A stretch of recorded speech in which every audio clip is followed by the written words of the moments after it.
민주파출소 소장 김동완 의원 모셨고요. 안녕하십니까? 네, 안녕하세요. 반갑습니다. 예, 소통위원장 전용기 의원 모셨습니다. 안녕하십니까? 네, 반갑습니다. 전용기입니다. 자, 민주파출소 요새 얼마나 제보가 쏟아집니까? 지금 한 7일 정도 해서 한 3만 1,000건 정도 어제까지 들어왔었고요. 3만 1,000건. 제보가 직접 들어온 게 하루에 한 2,000에서 3,000건 정도 들어오는 수준입니다. 야, 어마어마하구나. 그만큼 그 시민분들이 많이 정말 답답하셨던 것 같아요. 그러니까요. 평상시에 자기들이 잘 가는 커뮤니티나 뭐 잘 쓰는 그 SNS에 이런 댓글이나 이런 걸 많은데 맞습니다. 개인이 할 수 있는 게 별로 없다 보니까 열받고 지나가다가 이 제보를 받는다는 곳이 생기니까 캡처해가지고 보내는 사람이 엄청 많죠. 아, 엄청 많으시고 캡처도 단순히 그냥 그 하나만 하는 게 아니라 아이디랑 이런 것까지 다 캡처해서 좀 번거롭기도 한데 그런 것까지 다 이렇게 세세하게 해 주셔가지고 저희가 그러니까. 분류랑 이런 걸 엄청 잘 되고 있는 편이에요. PDF로 만들어서 보낸 사람도 많죠. 네, 그런 부분들도 있고요. 네. 저희한테 제안하기를 알집으로도 할 수 있게끔 해줘라. 알집으로 뭐 용량이 크니까 그렇습니다. 그 네. 알집으로 좀 보내서 제보할 수 있게 해달라고 하는 사람들도 있었는데 실제로 답답했던 게 조금 풀리는 지점은 있는 것 같습니다. 너무 일이 많아서 사실 김동완 의원님 위주로 해가지고 우리 법률지원단도 이렇게 구성을 하고 있거든요. 그래서 실제로 제보를 받으면 이것을 법률적으로 검토해서 문제가 있으면 신고를 하는 것까지 진행하려고 하는 겁니다. 그러면은 지금 유형은 어떻게 돼요? 유형. 유형은 거의 지금 네이버가 제일 많고요. 그다음에 네이버 댓글들. 네이버 댓글이랑 네이버 블로그, 카페 글도 많고요. 그다음에 유튜브 그 자체랑 유튜브 댓글이나 유튜브 게시판도 그다음에 있고요. 근데 특이한 거는 이 폐쇄형 게시판이나 이런 것도 몇 가지 좀 들어오고 있습니다. 뭐 대학 커뮤니티나 특히 서울대 커뮤니티 이런 것도 좀 들어오고 있어서요. 거기 게시판에서 내란을 선동하거나 허위사실 유포하는 것까지 지금 수집을 해놓은 상태입니다. 사실 이 폐쇄형 커뮤니티가 굉장히 위험한 거거든요. 맞아요. 저희가 봤을 때는 거의 암세포라고 생각합니다. 거기가 제일 위험해요. 네, 오히려. 실제로 이렇게 다른 사람들이 판단을 하지 못하고 그들만의 리그 안에서 이것이 마치 사실인 양 호도되고 여기서 내란을 선전선동하는 경우가 사실 자기 자체도 이게 범죄 행위라고 인지도 못하는 상태에서 일어나기 때문에 그런 사람도 위험합니다. 있지만 그 사람이 정말 재학생이 맞나? 이 아이디가 진짜인가 싶은 사람들이 맞습니다. 졸업생이 맞나 싶은 사람들이 그런 폐쇄행에 들어가서 집중적으로 활동하거든요. 그러면 근데 그 안에 서울대에는 좀 졸업생들 중에도 그런 분들이 많은 것처럼 서울대 보이더라고요. 근데 이게 국내 서버에 있기 때문에 아마도 이게 수사가 들어간다면 그 해외 서버에 있는 것과 다르게 아마 다 밝혀낼 수 있을 거라고 보고 있습니다. 그러면 내용적으로 보자면 그 내란 선동이 가장 많은 거죠. 지금은 현재 내란 선동이 가장 많고 그냥 30% 정도 되고요. 30%. 그 다음이 이제 이재명 대표나 민주당에 대한 허위 사실이 그것도 한 20-30% 되고요. 나머지는 이제 부정선거 이런 부분도 부정선거. 있고 지금 최근에는 여객기 참사 이런 부분도 있습니다.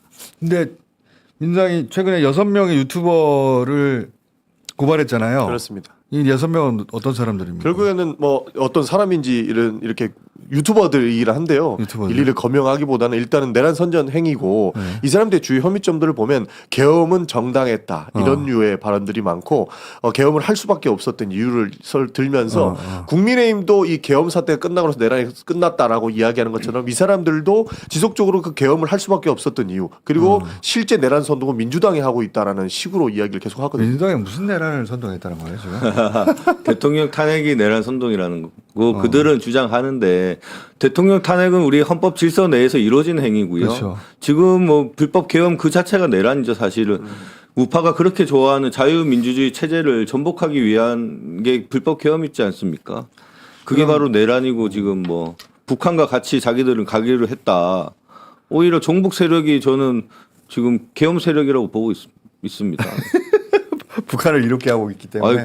아니 북한과 똑같이 가겠다는 거죠. 총과 칼로 지금 권력을 장악하고 그거를 대대손손 지금 누리겠다는 거 아니겠습니까? 지금 내란 선동은 법적 처벌이 어떻게 됩니까? 지금 내란 선동죄가 3년 이상 유기징역입니다. 3년 이상 유기징역이라는 3년 게 이상이요? 3년 이상이 낮아 보이는데 법정 최고형이 엄청 30년입니다. 그러니까 내란죄가 심각하기 때문에 내란 선동도 굉장히 심각한 거군요. 3년 이상 유기징역도 엄청 심각한 엄청 거고 심각하죠. 선동죄를 처벌하는 게 내란밖에 없습니다. 그만큼 우리 자유민주주의 체제를 전복시키기 위한 거기 때문에 이 사람도 아직 모르는 것 같아. 맞습니다. 이게 과거에 여야가 그냥 격돌할 때 한쪽 편 들어가지고 저쪽에 약간 가짜뉴스 섞어가지고 저쪽 공격하고 이 정도 수준으로 생각하는 것 같아요. 그러니까 이게 표현의 자유 영역에서 이미 벗어나는 거예요. 이게 우리 헌법 질서 자체를 지키기 위한 죄이기 때문에 당연히 이게 무슨 뭐 민주당이 잘했냐, 국힘이 잘했냐 이런 수준이 아니라 내란을 옹호한다는 것은 내란 선전죄가 돼서 엄청나게 중한 처벌을 3년 할수 이상이요? 있습니다. 네, 3년 이상입니다. 미니멈이 3년이라는 미니멈이 3년이란 말이고 최고형이 30년입니다. 사실 더 심각한 게 좀 전에 김동완 의원님 말씀처럼 뭐 민주당이 잘했냐 국민의힘이 잘했냐 뭐 예를 들어서 민주당이 내란 세력 아니냐 이런 주장들이야 네. 본인들이 할 수 있다고 보는데 이래서 2차 계엄이 필요하다 이런 식으로 하다 보면은 이게 정말로 내란 선동이 될 수 있다고 저희는 보는 거죠. 그러면은 지금 우리 김동완 의원님이 변호사시니까 보시기에 이거는 선을 넘어가서 내란 선동죄에 의율될 가능성이 높다. 이런 표현들이 어떤 게 있습니까? 예를 들면. 계엄이 정당했다는 것과 네. 계엄이 성공했어야 됐다. 아, 성공했어야 계엄이 됐다? 성공해서 아, 그 지금 뭐 민주당을 전복하고 국회를 무력화시켜야 써야 됐다. 그리고 지금이라도 늦지 않다. 경호처를 동원해서 지금 영장을 막는 것도 저희는 내란의 연장선상으로 보고 있습니다. 어차피 지금 법원에서 정당하게 발부한 영장을 무력화하고 사법부를 무력화하기 위한 지금 선동을 윤석열 대통령의 지시로 지금 하고 있는 상황이기 때문에 변호인단이 지금 내전 운운하잖아요. 내전. 그게 바로 내란을 의미하는 거죠. 그렇죠. 거기서 총을 쏴서라도 뭐 영장 집행을 막으라는 게 그 내란이지 뭐야. 그 내란이죠. 뭐 헌법 질서를 무너뜨리는 건데. 그러니까 국민의힘에서 주장하는 것은 이미 계엄이 끝나면서 내란은 끝났다라고 얘기하는데 지금 사실상 내란이 진행되고 있는 것들은 여러 가지 근거로 볼 수 있다는 겁니다. 그러니까 내란 선동 관련해서 이건 내란 선동으로 걸릴 것이 분명해 보인다는 것이 실패하지 말았어야 했다. 2차라도 해야 한다. 이렇게 그렇죠. 네, 맞습니다. 그 내란에 관해서 적극적으로 옹호하고 동조하는 거. 자극하는 거죠. 사람들을 선동하고.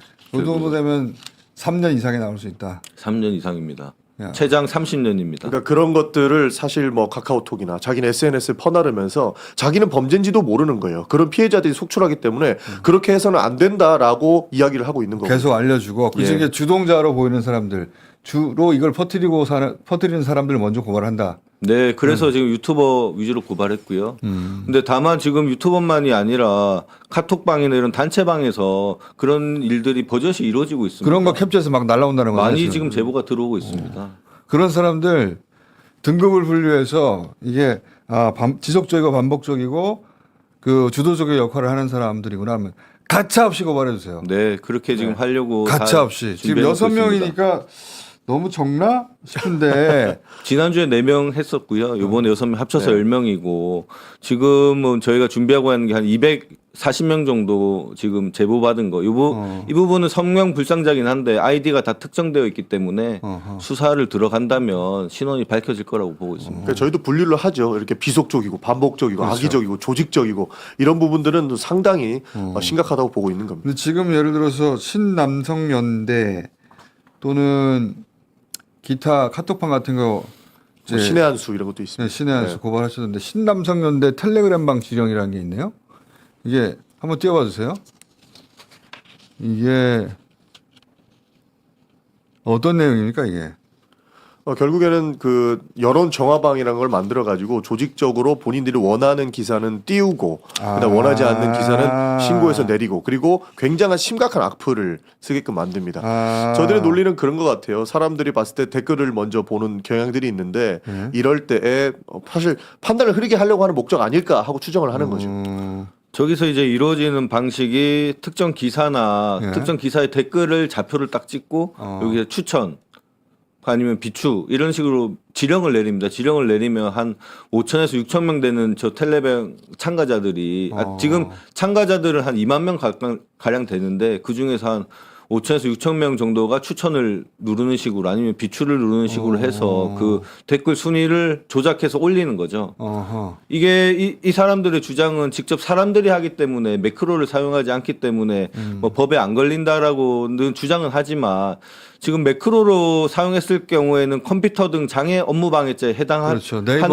네이버에서 내부 업무 방해했다 이건데. 업무 방해했기 때문에 그건 분명한데 매크로를 사용하지 않더라도 저거는 조직적으로 특정 좌표를 찍어서 순위를 조작한 거기 때문에 위계에 의한 업무 방해자가 될 수가 있는 거죠. 어차피 네이버의 그 순위 기사 댓글 순위라는 업무를 조작한 것은 분명한데 그러면 이 방식이 위계에 의한 업무 방해자가 될 수 있다. 저희는 보고 지금 법적 조치를 준비하고 있는 상태입니다. 그러니까 일반적으로 자기들이 잘 가는 게시판에서 이 기사 그 지금 문제니까 이 기사 응원 많이 해주세요. 이런 거를 할 수 있는데 저희는 네, 그게 아니라 하나의 센터 역할을 하는 거군요. 센터를 해서 딱 특정한 댓글을 좌표를 찍고 저 링크를 누르면 기사에 가는 게 아니라 특정한 댓글로 넘어가게 되어 있습니다. 그 특정한 댓글로 넘어가게 돼 있어서 바로 그냥 추천을 누르세요. 내용도 모른 채 댓글을 그냥 막 쓰는 거구나. 맞습니다. 네, 그런 식으로 지금 진행되고 있어서 이 부분은 충분히 위계 단순히 그냥 게시판에 우리 이 기사 좀 응원합시다 이런 수준이 아니라 그쪽 반대가 많으니까 우리 가서 찬성 눌러줍시다 이런 건 흔한 일인데 그렇죠. 그게 아니라 아예 하나의 시스템을 만든 거군요. 시스템을 만들었죠. 여기서도 단순히 그냥 텔레방에 들어온 사람들이 아니라 지금 저기서 분류한 게 1중대, 2중대, 3중대라고 해서 그 중대를 또 나눠놓고 왜냐하면 또 이게 추천이랑 비추천 누르는 그 횟수가 제한되어 있다고 그렇죠. 합니다. 그래서 이거를 중대별로 나눠서 1중대에서 투입하고 여기서 횟수를 다 썼으면 2중대 투입. 이런 식으로 지금 진행되고 그러니까 있는 것으로 반대가 파악하고 많을 경우에 1중대만으로 부족해. 더 들어가. 네, 이런 맞습니다. 식으로. 맞습니다. 그거는 댓글 공작팀이나 마찬가지네. 거의 똑같죠. 그러네요. 이거는 분명히 업무 방해죄가 되고 이미 개인 업체나 이런 리뷰 이벤트에서 이런 이런 일이 발생했을 때 이미 업무 방해죄에 해당한다고 처벌된 사례가 있습니다. 그거는 이제 사업적 목적으로 한 것인데 네. 보통 돈 받고 이거는 정치적 목적을 가지고 그런 똑같은 일을 하는 건데 그렇죠. 이 사람들이 돈 받고 하는지는 난 모르겠어요. 그것까지는 모르겠지만 이 행태는 처벌 대상이다. 처벌 대상이고 저희는 또 한편으로 저기에 매크로랑 같이 섞여 있지 않을까 지금 이런 의심을 좀 하고 있습니다. 옵션 열기 같은 경우는 그런 의심을 들게 하죠. 네, 그런 부분도 저희가 지금 수집하려고 몇 분이 지금 투입해서 같이 지금 저 텔레방에도 들어가 있고 같이 지금 분석하고 있는 상황입니다. 실제 저런 것 말고도 특정인에 대한 공격도 굉장히 심각합니다. 저도 지금 한 사람을 이틀 동안 찍어가지고 그렇습니다. 지금까지 얘기한 것은 기사를 찍어서 하는 건데 그렇습니다. 아예 사람을 찍어서 제 페이스북과 인스타그램이 댓글 1000개가 넘은 적이 없었거든요, 거의. 그런데 어제 오늘 뭐 올리기만 하면은 굉장히 많이 되고 심지어 저렇게 어떤 얘기까지 해줘라라고 이야기를 하거든요. 뭐라고요? 뭐 지금 뭐 이번에 카카오톡에서 퍼나르거나 하시면 안 됩니다라고 이야기했던 것이 카톡 검열 국민 고발이라뇨. 그래서 저번에 민주당이 자유민주주의에서 괜히 자유를 빼려고 했던 게 아니네요. 이렇게 구체적인 내용, 그러니까 어떻게 사람들을 선동해야 되는지를 지시를 해주는 것으로 보이는 거죠. 이런 모습들로 사실 제 지금 그 SNS 계정 저거는 문구를 팀장이 정해준 다음에 베리에이션을 하는 거거든요. 그렇죠. 보통 그런 팀 단위로 움직이는 데는 굉장히 욕설이 많습니다. 최후의 발작이라고 보고 있습니다. 지금 뭐 저렇게 하고 있는 게 저들이 할 수 있는 게 네거티브 전략밖에 없거든요. 지금 상황에서 사실. 그렇죠. 무슨 뭐 포지티브하거나 뭐 국민의힘이 무슨 정책으로 할 수 있는 게 없기 때문에 지금 이제 저들이 할 수 있는 것은 오직 네거티브로 해서 이재명 대표 깎고 민주당 깎아내리고 혼란을 조장하는 거죠. 이게 그냥 저희는 장기전으로 갈 수 있을 거로 보기 때문에 초창에 딱 끊어버리자라고 해서 지금 조금 뭐 시끄럽고 전용기 의원님이 좀 공격받고 하지만 결국에는 이게 장기전으로 저희가 대비를 한다면 정상적인 여론이 형성될 수 있을 거라고 보고 있습니다. 오늘 여기 나왔으니까 이제 우리 김동완 의원님도 대상이 되겠네요. SNS로. 그리고 저런 흐름들이 문제는 뭐냐면 국민의힘에서도 동조한다는 겁니다. 국민의힘이 부추기고 있는 정도가 아니라 국민의힘이 이거 뒤에서 밀어주고 있나? 이런 의심을 갖게 할 수밖에 없죠. 그렇죠. 이 건 같은 경우에도 사실 이런 극우 유튜버나 이런 커뮤니티에서 먼저 시작을 하고 오후에 국민의힘이 받는 형태더라고요. 그래서 국민의힘보다 전 네티즌들의 공격을 더 먼저 받았고 이후에 뭐 토요일 오후 정도 되니까 국민의힘에서 들어오기 시작하더라고요. 요즘 대통령실 다 놀고 있는데 시민사회 수석만 바쁘대잖아요. 시민사회 수석이 하는 일이 지금까지 들어보면은 그거 유튜버들 만나고 그거 커뮤니티들 미팅하나 본데 거기서 무슨 얘기 하는지 모르죠 지금. 저희도 그런 제보 많이 지금 받고 있습니다. 네. 그래서 좀 분석하고 있고요. 지령을 받고 하는 걸로 의심되는데. 이 기사를 발행했던 꼬마이 TV 기자님도 그런 부분까지 지금 취재를 하고 있고 저희도 같이 힘을 합쳐서 좀 더 좀 제대로 된 증거를 지금 잡아내려고 지금 하고 있는 상황. 1차는 그러니까 기사고 2차는 사람, 세 번째 기관도 맞는 것 같아요. 헌법재판소라든가 몇 군데 있거든요. 거기 게시판이 난리예요. 그렇습니다. 저도 어디 보도를 통해서 봤는지 기억이 나는 게 뭐 국회 입법청원 같은 경우에도 저렇게 좌표를 찍어가지고 이거 해야 된다라고 하는 경우도 있는 걸로 그리고 알고 떼거리를 있습니다. 몰려가서 네. 그 게시판에 글을 몇천 개씩 올리거든요. 순식간에. 맞습니다. 네.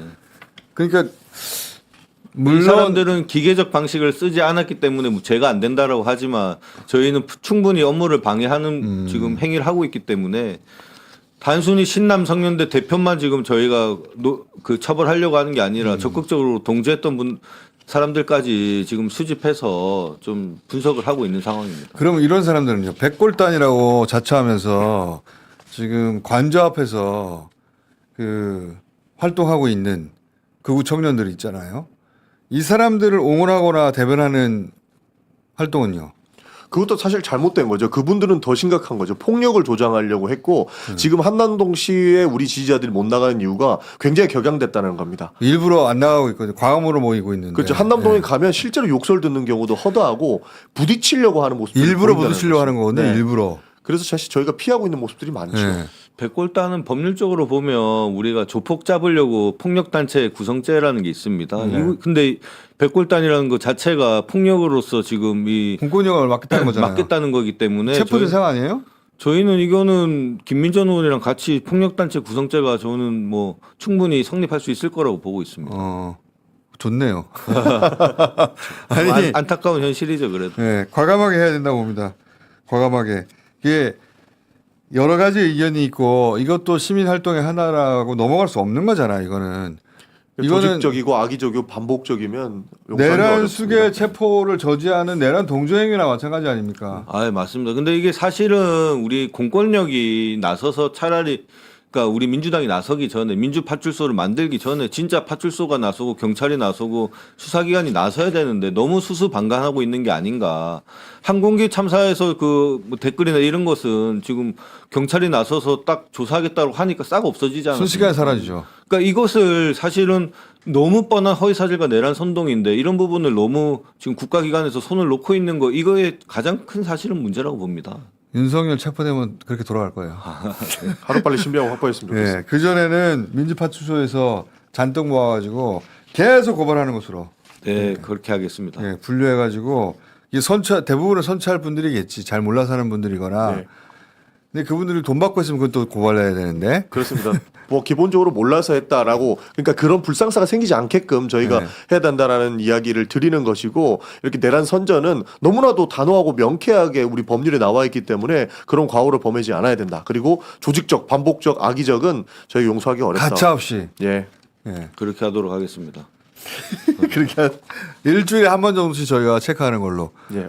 예. 저희가 파출소에서 금요일마다 한번 브리핑을 하기로 일단은 계획이 되어 있습니다. 일주일 동안 어느 정도 집계가 됐고 이 중에 어떤 분류를 해서 우리가 법적 조치를 어떻게 취했는지 지금 사실 민주파출소와 관련해서는 우리 김동원 의원님하고 양문석 의원님이 주도적으로 맡아서 하고 계시거든요. 그래서 두 분께 이야기를 들어보시면 아주 많은 이야기를 들을 수 있을 것 같습니다. 다음 주에는 그러면은 2차 보고 받아보도록 하겠습니다. 네, 알겠습니다. 자, 오늘 여기까지 하겠습니다. 네, 김동완 감사합니다. 전영기 의원이었습니다. 감사합니다. 감사합니다.